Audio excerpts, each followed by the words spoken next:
It all started on a regular morning. I was standing on the porch, coffee in hand, slippers on, when I saw an HOA officer pull out a taser and fire it at my wife. Yes, my actual wife. What they didn't know was that she's ex-Special Forces and her old team was already positioned with laser sights trained on the officer's chest. Lena had seen it all coming. She just let it play out, because she doesn't flinch at power-tripping HOA malcops who think they're tactical geniuses. Me, I flinched hard. One moment we were arguing about whether we had enough charcoal for the weekend barbecue, and the next she was lying flat on the driveway, a guy in a fake sheriff vest screaming into a walkie-talkie like he was breaching a war zone. We'd moved into Greenbrier Estates about 6 months earlier. The flyer promised peace, security, family values. What it meant was a neighborhood ruled by a militant HOA with delusions of authority. All the homes looked alike. The lawns were trimmed like military buzz cuts, and heaven help you if you brought out your trash bins even a minute too early. Lena thought it was hilarious. The HOA rule book was thicker than her old deployment handbook, but she went along for the quiet life, good schools, and no late-night EDM blaring. Next door, our first issue, her matte black military Jeep. She parked it slightly over the driveway line, barely touching the grass. The next morning, we got a violation notice that looked like it came from NORAD. I laughed. She didn't. She scanned it and quietly filed it into a folder labeled Greenbrier Absurdities. The HOA president, Karenette, yes, that's her real name, ran things like a pastel dictator. Clipboard in hand, sweaters in rotation, and a permanent scowl for Lena. Said Lena gave off aggressive energy and masculine intimidation. Lena just smiled, said cool story, and returned to tuning her Jeep suspension. That got us weekly inspections and multiple citations for combat vehicle disruption. The real madness began when the HOA formed the Greenbrier Civil Enforcement Division. It was 5 guys who looked like rejected male security guards dressed in camo pants and black polos with fake badges that read Code Enforcer and Safety Lead.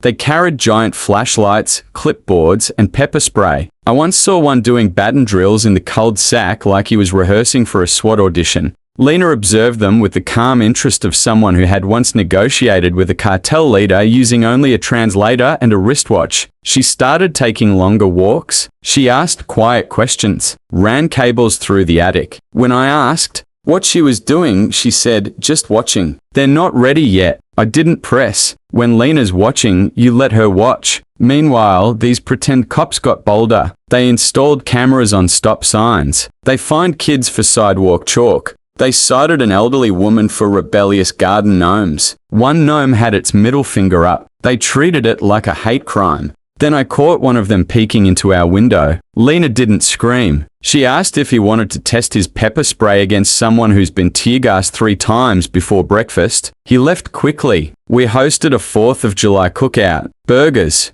beers, neighborhood therapy. Lena parked the Jeep right by the HOA sign. Like clockwork, the civil enforcement guys showed up, tactical vests and citation books in hand. One had a body cam narrating as if storming a compound. Lena stood silently by the Jeep. They issued a warning. She said, "You're welcome to try." Then one pulled out a taser and fired. Lena dropped. I froze. Red laser dots lit up across their bodies. Her team had them targeted from hedges, rooftops, the alley. The taser officer stopped smiling. Lena opened one eye and said, "I always wondered what it would feel like to get stunned by an amateur." She'd been documenting everything. The HOA wasn't backing off. They introduced new rules against military vehicles and aggressive displays, clearly aimed at her Jeep. They renamed their group the Neighborhood Stabilization Task Force. Lena laughed and added the notice to her now tabbed binder. Violations, false citations, privacy invasions, and my favorite, non-compliant wind chime.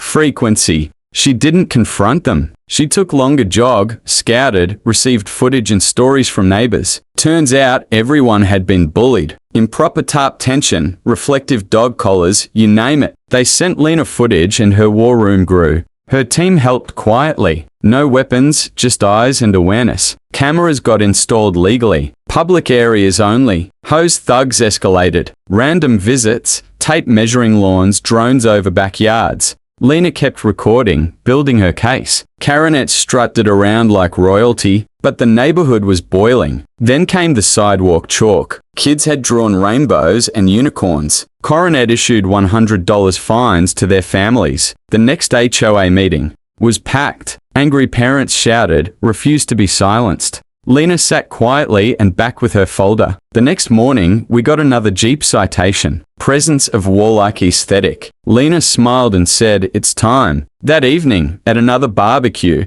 Lena parked the Jeep directly under the HOA sign. Flag in the windshield. The same officer showed up. One read aloud a warning.